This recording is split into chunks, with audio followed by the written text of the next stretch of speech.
Every child's success story starts here. Every student who steps into Success School shines with brilliance, sculptured by teachers polished to perfection.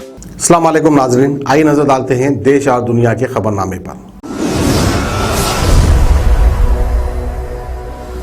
Such news के खबरनामे में आपका इस्तकबाल है। आज की सबसे बड़ी खबर आ रही है कि मिथुन चक्रवर्ती ने बीजेपी ज्वाइन कर ली है। बीजेपी में शामिल होते ही उन्होंने कड़े तेवर दिखाना शुरू कर दिए। मिथुन चक्रवर्ती ने कोलकाता के ब्रिगेड ग्राउंड की रैली के मंच पे कहा कि मैं 1 नंबर का कोबरा हूँ, डसूंगा तो तुम फोटो बन जाओगे। उन्होंने कहा कि मुझे बंगाली होने पर गर्व है, मैं पूरा कोबरा हूँ, अगर मैंने डसा तो तुम फोटोग्राफ बन जाओगे। उनका ये बयान सीधा निशाना था बाकी अपोजिशन पार्टीज को लेके। अब ऐसे में देखना ये है कि मिथुन चक्रवर्ती का इस तरह से बीजेपी ज्वाइन करना कितने लोगों को उनकी तरफ खींचता है। वहीं दूसरी बड़ी खबर आ रही है पश्चिम बंगाल के विधानसभा चुनावों से, जहां पर ममता बनर्जी के खिलाफ मैदान में उतरे हैं भारतीय जनता पार्टी के नेता शुभेंदु अधिकारी। उन्होंने कहा कि अगर तृणमूल कांग्रेस दोबारा सत्ता में वापस आती है तो ये राज्य कश्मीर में बदल जाएगा। उन्होंने एक जनसभा में कहा कि अगर श्यामा प्रसाद मुखर्जी नहीं होते तो ये देश एक इस्लामिक देश बन गया होता और हम बांग्लादेश में रह रहे होते। आखिर में उन्होंने कहा कि अगर वो टीएमसी यानी कि कांग्रेस वापस सत्ता में आते हैं तो पश्चिम बंगाल कश्मीर बन जाएगा। उन्होंने ये भी कहा कि मैं ममता बनर्जी को यहाँ से हराने जा रहा हूँ और उसे वापस कोलकाता भेज दूंगा। मुझे जो जिम्मेदारी दी गई है उसके लिए मैं पार्टी के राष्ट्रीय नेतृत्व को धन्यवाद देता हूँ। मैं पूरे पश्चिम बंगाल और नदी ग्राम में कमल खिलाने का काम करूंगा। ऐसे में कमल खिले या ना खिले, लेकिन एजेंडा साफ है कि बीजेपी पूरी तरह से कोलकाता पश्चिम बंगाल पर कब्जा करना चाहती है।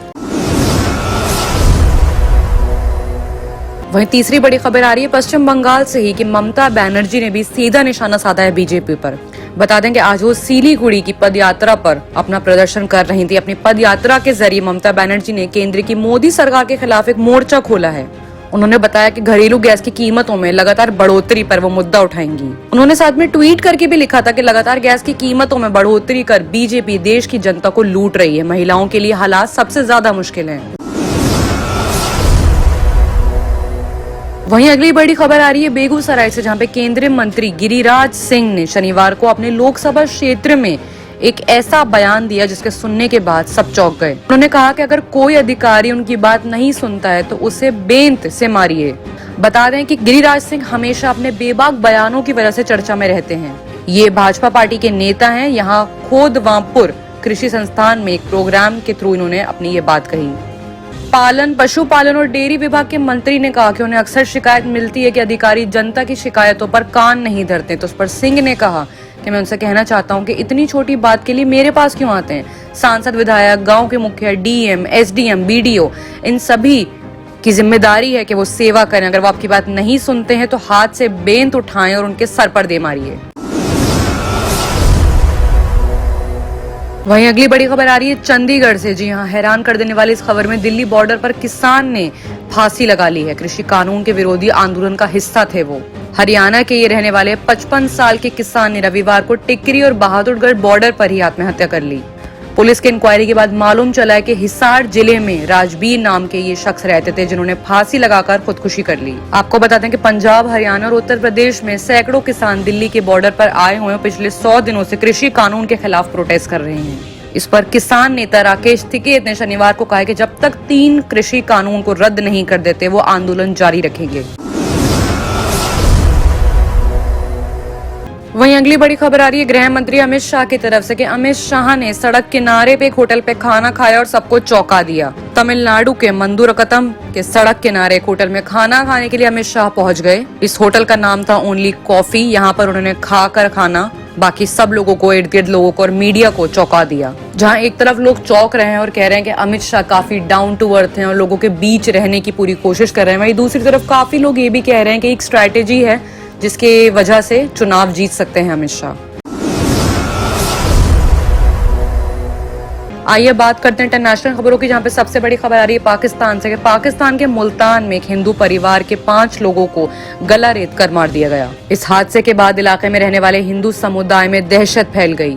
ये जगह जो थी वो मुल्तान शहर के पास थी। ये परिवार रहीम यार खान शहर से 15 किलोमीटर दूर अबू ढाबी कॉलोनी में रहता था। पुलिस ने वारदात पर चाकू, कुल्हाड़ी सहित कुछ और हथियार बरामद किए हैं। अभी तक इसके पीछे का मकसद समझ नहीं आया और किसने ये कत्ल करे हैं उसका नाम भी सामने नहीं आया। पुलिस अपनी तहकीकात जारी रख रही है। वहीं दूसरी बड़ी खबर आ रही है कि पाकिस्तान का दावा है कि पाकिस्तानी तालिबान के 3 कमांडर सहित 8 आतंकवादियों को मार गिराया है। उनके सुरक्षा बलों का कहना है कि उन्होंने शनिवार को उत्तरी वजीरिस्तान में तालिबान गढ़ों में 2 अलग अलग एरियाज में आतंकवादियों को ठिकाने पर छापा मारा। उसमें 8 इस्लामी आतंकवादी मारे गए। पाकिस्तानी सेना का कहना है कि मारे गए तालिबान कमांडर सुरक्षा बलों और नागरिकों के खिलाफ आतंकवाद के प्लान में शामिल थे।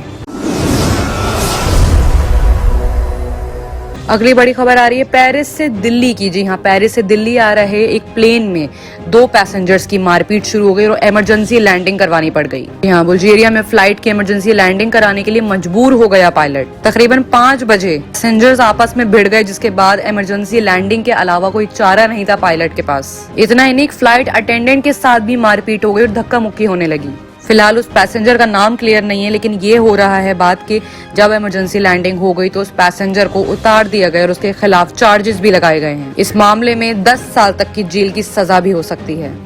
इमरजेंसी लैंडिंग कराने के बाद फ्रांस की दोबारा से वो प्लेन स्टार्ट हुआ और उसने टेक ऑफ करना शुरू कर दिया।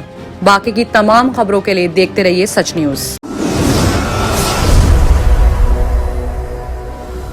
जर्मनटन हॉस्पिटल ऑर्थोपेडिक से मुताल्लिक हर मरीज यहाँ शिफायाब। इनाम याफ्ता doctor Mir Jawad Zar Khan, senior orthopaedic surgeon, advance operation theatre, ICU, digital x ray, laboratory, physiotherapy, pharmacy, sharing और प्राइवेट रूम्स, लेडी डॉक्टर्स और डॉक्टर अर्जुमन सुल्ताना गैनाकोलॉजिस्ट की खिदमात हासिल। वाजबी फीस और मुकम्मल सहूलियात से हजारों मुतमईन। एम्बुलेंस से आरास्ता Germanton orthopaedic hospital, pillar number 150, Attapur, Hyderabad.